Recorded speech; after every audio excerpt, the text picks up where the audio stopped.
cette différence crée ce qu'on appelle la valeur ajoutée au client, c'est-à-dire le bénéfice que le client gagne en achetant mon produit. Réfléchissez à ça, vous allez voir, c'est facile de décoller. C'est juste des petites astuces, parce que les autres ne font pas. Ils font les mêmes choses que tout le monde le fait. Vous ne faites pas comme ça si vous êtes entrepreneur. Parce que déjà, lorsque vous voulez faire une activité commerciale ou agricole, vous devez déjà vous dire que c'est un nouveau chemin. Et si vous voyez un peu, et de par ce chemin-là, je vais être milliardaire. C'est ça. Vous voyez déjà ça. Par conséquent, je dois me différencier de mes concurrents. Et cette différence crée de la valeur ajoutée au client. C'est-à-dire, un plus que lui va gagner s'il achète mon produit. Et c'est ça là qui va être le moteur de votre publicité. Voilà. C'est ça. Là. Et si vous voyez un peu, c'est ça là. Ça touche les atouts. Ça montre que vous avez la passion pour ce projet-là. Mais regardez quelqu'un qui vous dit tout de suite que, oh monsieur, vous savez, là, le temps est dur, hein. Il faut avoir ça pour comme un complément de revenu. C'est un complément de revenu. Donc, dans sa tête, ça complète simplement son revenu pour qu'il puisse continuer de vivre hein, dans sa petite maison là, et puis tout ça. Là, vous devez dire que non, non, non, c'est plutôt un chemin. Et ce chemin, lorsque je vais emprunter 1, 2, 3, 4, 5 ans, là, c'est fini. Et donc, pour le moment, à court terme, voilà, c'est comme ça. À moyen terme, à long terme. Dès qu'un partenaire vous pose la question sur atout, quels sont les atouts de votre projet, parce qu'il se peut que nul peut vous appeler. Hein. Et si vous voyez un peu, il finance un de vrai. Il finance. Et il voit quelqu'un qui fait quelque chose de sérieux, il l'appelle. Ils m'ont déjà appelé un jour. Oui, mais sauf que le type de financement qu'ils avaient là, je ne pouvais pas prendre. Ils voulaient financer des associations. Je dis, ah, ici, c'est pas association, c'est académie. Bon, c'est chaque promotion. Si vous voyez un peu.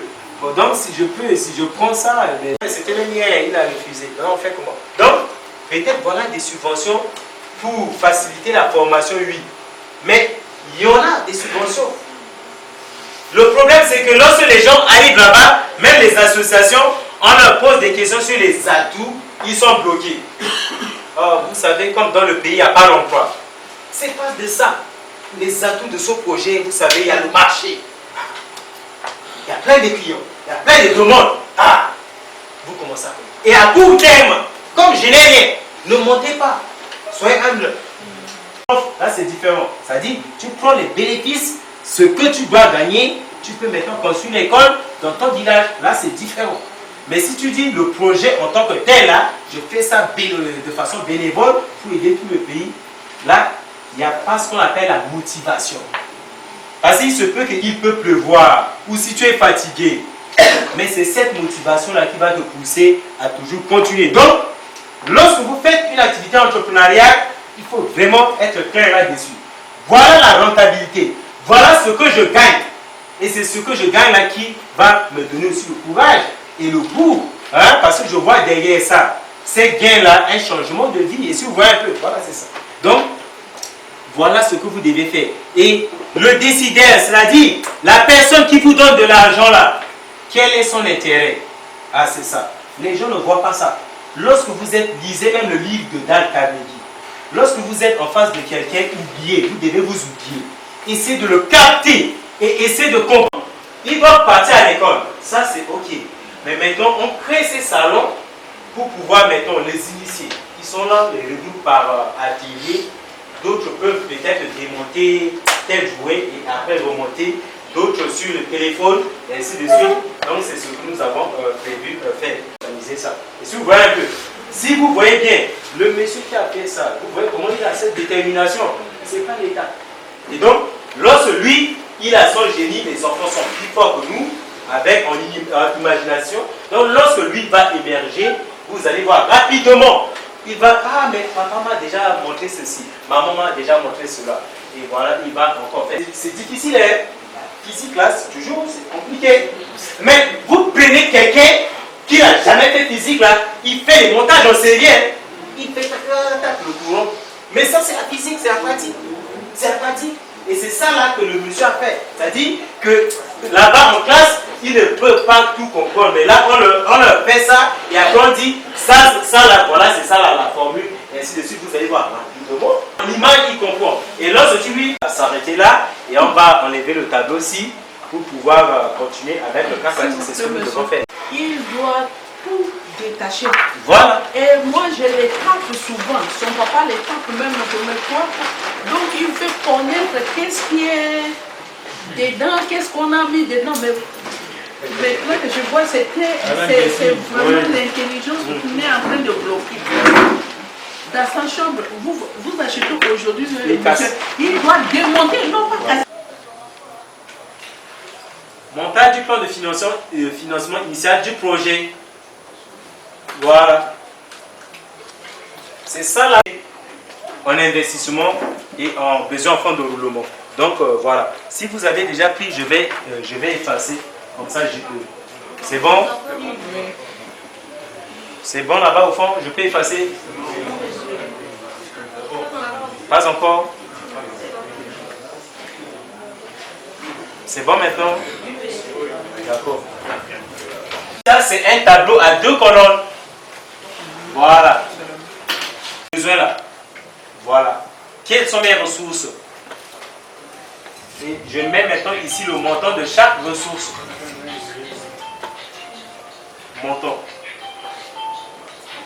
Bon. Prenons le cas de poulailler. Donc, dans le besoin, lorsque vous devez monter ce tableau-là, il y a 2 types de besoins. Le premier, c'est investissement. Et le second, c'est besoin en fonds de roulement. Voilà, c'est ça. Donc, investissement, je vais expliquer de façon simple.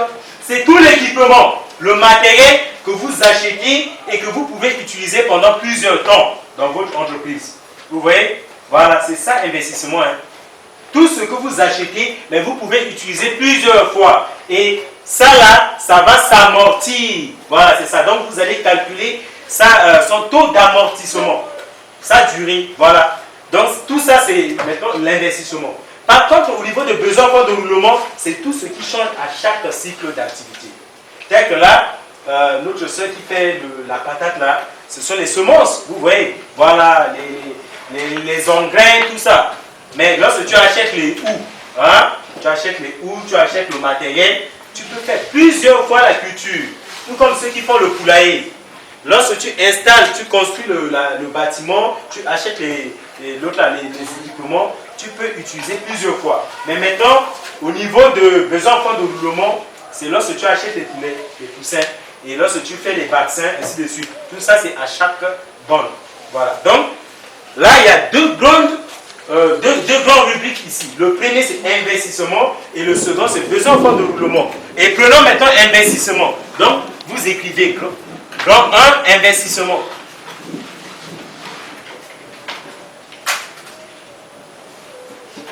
Au niveau de l'investissement, pour créer d'abord un poulailler, on ne va pas faire un poulailler hors sol. Donc, ici le poulailler en l'air là, ici à Boyer, ben, les gens vont dire que finalement, monter sur Singapour, hein, c'est compliqué. Ils font l'agriculture hors sol. Donc, rien que même l'espace là, ils font ça étage par étage. Et au-dessous, il y a maintenant les poissons. Donc, les trucs qui tombent là, les poissons consomment ça en même temps. Ça peut descendre tout comme ça peut monter, mais c'est juste un chiffre que nous devons mettre là. Et après l'achat de terrain, il faut mettre le puits. Vous voyez? Voilà, il faut mettre le puits, il faut mettre de l'eau dans leur abreuvoir. Donc, vous mettez puits. Et c'est même hier que j'ai appris, c'est hier qu'on s'était descendu sur le terrain là. Hier ou avant-hier? C'est hier, non? Hier. C'est là que j'ai appris que même avant de lorsque tu veux les vacciner, là, il ne faut même pas utiliser l'eau de robinet. Parce que dans l'eau de robinet, il y a déjà des produits. Et ces produits-là vont détruire le vaccin. Oh, moi, je ne savais pas ça. Et tu ne dois pas laver ça, l'autre là, avec le savon. Parce que dans le savon, il y a... Et ça, c'est sur le terrain. Hein, pardon? Ah, ben ça, c'est pas bon. Parenthèse terminée. On va discuter sur ça après. Donc, là, pour mettre un bon puits à eau, on peut considérer 250. 250, c'est bon. Donc, je mets combien? 150 000. Ok. Bon, lorsque nous avons... Voilà, lorsque vous pouvez... Qui a déjà fait poulailler ici? Il n'y a pas quelqu'un qui a fait le poulet là-bas? Il n'y a pas? Personne. Non, je veux dire, celui qui a déjà fait le poulet ici là à la case. Il n'y a personne.